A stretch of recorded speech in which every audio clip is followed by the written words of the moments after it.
Right, ladies and gentlemen, boys and girls, welcome back. It is Dave, the Real Music Observer, observing real music in real time for real people just like you and just like me right here. Bombshell interview on CBS this morning. Lindsey Buckingham coming out with a lot of interesting information.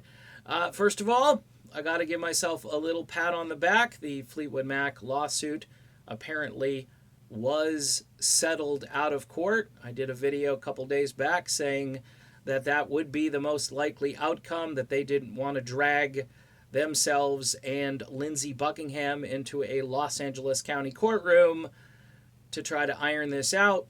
Sounds like Lindsey got most of what he wanted. He said he was satisfied enough with that part of the deal. Next, the email that Christine McVie ends up finally sending to Lindsey basically expresses her love and her sorrow as far as the situation goes, and the idea that apparently Stevie might be having some second thoughts about doing what she did. And look, I'm not going to start, lecturing these guys about, see what you did and the touring revenue and, you're building these guys up and they're not Lindsey. And everybody knows that these two gentlemen have not filled the role adequately. It's, and look, like I said in a couple of videos, nobody would really be that mad at Stevie Nicks, Mike Campbell, or Neil Finn if none of this had happened. Everybody would have just said, okay, well, that's Stevie being Stevie and Christine McVie being her and Mick Fleetwood. We know what to expect with Mick. I mean, everybody is kind of sour on Mick Fleetwood these days because it sounds like he needed the money and he needed to get out on the road and he wasn't going to put up a stink. I'm not sure if Christine McVie is just wanting to just go along to get along. Certainly, we've suspected all of these things. And again, we hear about the relationship between Lindsey and Stevie Nicks. Now, one interesting thing about the interview, humility.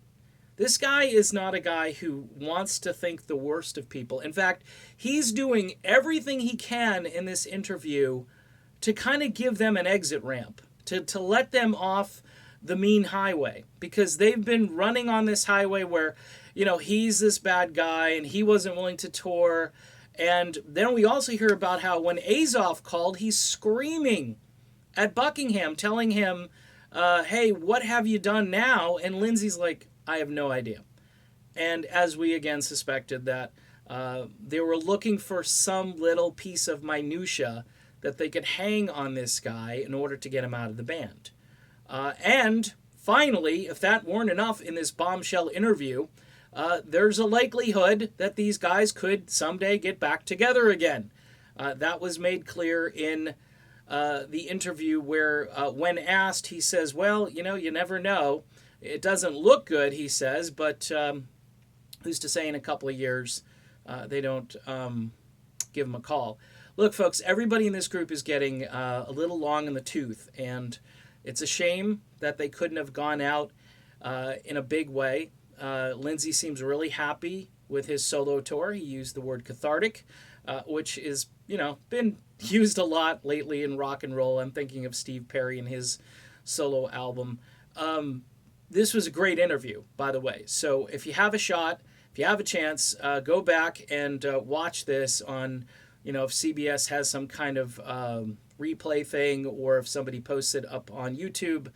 Definitely worth the watch. And if you didn't like or respect Lindsey Buckingham before this interview, you will after, because it's just a great interview. All right, done with this video. Again, kind of a blockbuster bombshell kind of thing between the lawsuit being settled, the possibility of these guys getting back together again, the way Azoff dealt with Lindsey Buckingham, and also Christine McVie's email, I think, again, is going to make her look the way we all think she is, a decent, elegant, classy woman who I think was caught between a rock and a hard place here.